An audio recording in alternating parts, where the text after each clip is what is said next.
Hello दोस्तों, मेरा नाम है नितिन और आप सुन रहे हैं दास्तान खौफ। तो चलिए शुरू करते हैं। अधूरी जानकारी के साथ किसी घर को खरीदना या ज़मीन को खरीदना, क्या पता वो हमारे लिए कब जानलेवा हो जाए। कहानी में हम जानेंगे कि उस घर को खरीदना उस परिवार के लिए कितना खौफनाक रहा। ये कहानी 2017 की है। हमारा जो घर था वो सीमित करीबन 50 से 60 गज में बना हुआ था। हमारी फैमिली धीरे धीरे बड़ी होती जा रही थी, तो हमको नए घर की तलाश थी। हमने कई जगह ज़मीन भी देखी, लेकिन ज़मीन हम नहीं खरीद पाए। तो हमें एक अच्छे दामों पर एक घर मिला, जिसको हमने बिना सोचे समझे खरीद लिया। वही रही हमारी सबसे बड़ी भूल।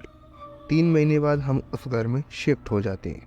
घर देखने में सही था, कुछ भी ऐसा नहीं था कि कोई उसमें बोल सके कि कुछ नेगेटिव इस घर में है। हमें उस घर में रहते हुए तकरीबन 6 महीने बीत जाते हैं। हमारे साथ ऐसा कुछ भी नहीं हुआ था अभी तक। लेकिन एक दिन हम लोग शादी में गए हुए थे। जब हम वापस आते हैं और घर में एंटर होते हैं, तो हम देखते हैं कि हमारा पूरा घर तितर बितर है। देखने से लग रहा था कि घर में कोई चोर घुसा है और उसने सारा सामान इधर उधर फेंक दिया है। अपने लॉकर्स वगैरह को चेक किया, वो सब ठीक थे। लेकिन हमारे मन में एक बात थी कि अगर चोर नहीं तो फिर कौन आया होगा। उस रात तो हम घर को जैसा था वैसा छोड़ के सो जाते। अगले दिन हम घर की साफ सफाई करते। रात को जब हम सब सो गए थे, तो मुझे घर में चीज़ें गिरने की आवाज़ आने लगी कि कोई बर्तनों को या टेबल्स को गिरा रहा हो, खींच रहा हो। मैं अपने कमरे से बाहर आकर देखता हूँ तो घर का वही हाल था जो हमने पिछली रात देखा था। ये देख मैं सोच में पड़ जाता हूँ कि आखिर ये कर कौन रहा है।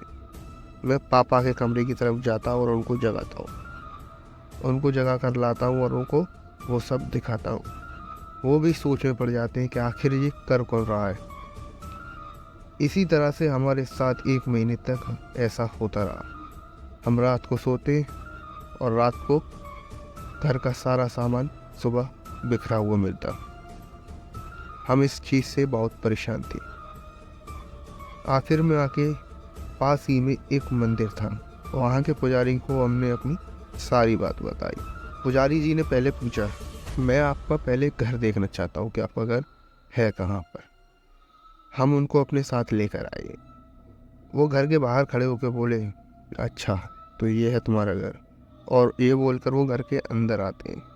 अंदर जैसे ही वो आते हैं, किचन में से सारे बर्तन नीचे गिरना शुरू हो जाती हैं एक एक करके। पुजारी जी ये देख बाहर आ जाते हैं और बोलते हैं कि बेटा, इस घर को जल्द से जल्द खाली कर दो, ये तुम्हारे रहने लायक नहीं है। इसमें 2 आत्माएं हैं जो तुमको यहाँ नहीं रहने देंगी।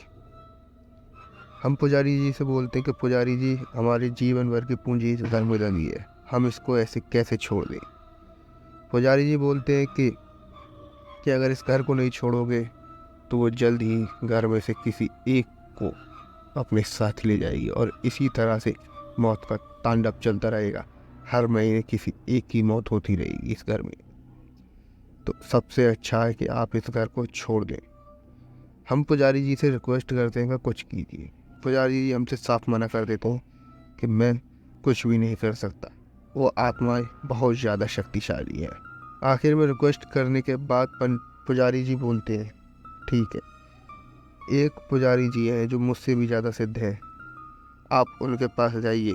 इस समस्या का समाधान उनके पास ही मिलेगा सिर्फ। हम अगले ही दिन उन दूसरे पुजारी जी के पास जाते हैं, उनको सारी बात बताते हैं। वो ये सुन तुरंत ही बोलते हैं कि तुम्हारे नसीब अच्छे हैं जो तुम इतने समय से उस घर में रह रहे हो और अभी किसी की भी मौत नहीं हुई। शुक्र मनाओ ऊपर वाले का जो तुम सब अभी तक सही सलामत हो। पुजारी जी बोलते हैं, तुम्हारे घर में तुमने गृह प्रवेश कराया था। हम मना करते हैं, नहीं पुजारी जी, जल्दबाजी में हम उस घर में शिफ्ट हुए थे। पुजारी जी बोलते हैं कि देखो बेटा, सबसे अच्छा उपाय यही रहेगा कि तुम उस घर को खाली कर दो और कहीं और जाकर रहना शुरू कर दो। क्योंकि अगर मैं उस घर में गया तो वो आत्मा अगर नहीं निकली तो वो तुम में से किसी एक को ले जाएगी। इसलिए मैं यही सलाह दूंगा कि तुम उस घर को अभी के अभी खाली कर दो। ये बात सुन पापा डिसाइड करते हैं कि हम उस घर को अभी खाली कर दें और हम उस घर को छोड़ देते हैं। बस इतनी थी मेरी ये कहानी। तो कैसी लगी आपको इनकी ये कहानी कमेंट सेक्शन में ज़रूर बताना। मिलते हैं आपसे एक और नई कहानी के साथ, तब तक के लिए अपने और अपनों का ध्यान रखें।